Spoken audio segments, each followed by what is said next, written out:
Václavské náměstí v Praze dnes zaplnili protestní transparenty, a to hlavně s nelichotivými obrázky ministra financí Andreje Babiše. Za svobodu podnikání nebo proti zavedení elektronické evidence tržeb dnes demonstrovali stovky lidí.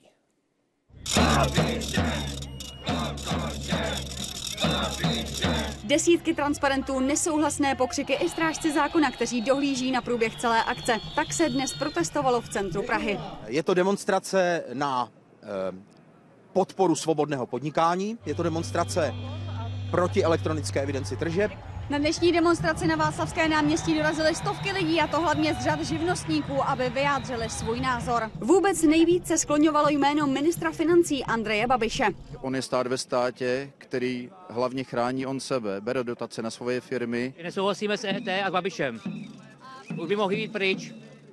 Už si nahrával hodně.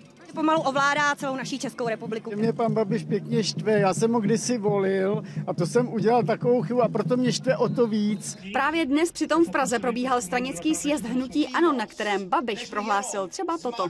Chceme dlouhodobě předvídatelné, stabilní daňové prostředí.